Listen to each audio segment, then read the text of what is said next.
बातमी छत्रपती संभाजीनगरमधून आहे। छत्रपती संभाजीनगरच्या सिद्धार्थ उद्यानाच्या मुख्य प्रवेशद्वाराचा काही भाग कोसळून 2 महिलांचा मृत्यू झाल्याप्रकरणी मोठी अपडेट समोर येते आहे। धक्कादायक बाब म्हणजे स्ट्रक्चरल ऑडिट न करताच या ठेकेदारानं उद्यानाचं मुख्य प्रवेशद्वार सुरू केलं असल्याचं समोर आलंय।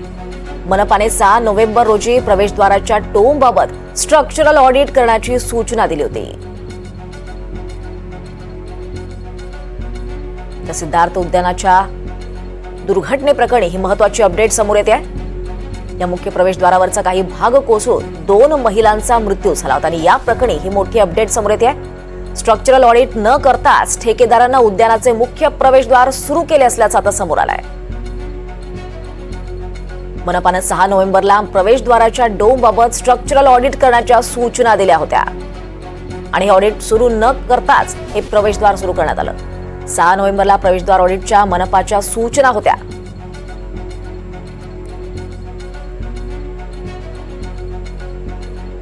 संभाजीनगरमधील सिद्धार्थ उद्यान दुर्घटना प्रकरणी ही महत्त्वाची अपडेट सुरू येते। स्ट्रक्चरल ऑडिट न करताच हे उद्यान प्रवेशद्वार सुरू करण्यात आले, त्यामुळे ही दुर्घटना झाल्याचं सांगताय।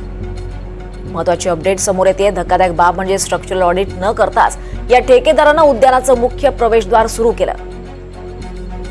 या संदर्भात अधिक माहिती घेऊयात। आपल्यासोबत आपले प्रतिनिधी मोहसिन शेख आहे। मोहसिन, या प्रकरणी काय अपडेट आपल्याला मिळत आहेत?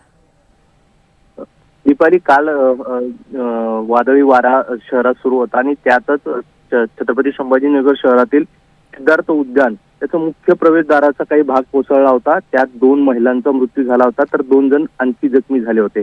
आता या सगळ्या प्रकरणात आता धक्कादायक बाब जी समोर आली आहे, त्यात हे जे नवीन प्रवेशद्वार बनवण्यात आला होता त्याचा स्ट्रक्चर ऑडिटच करण्यात आला नव्हता।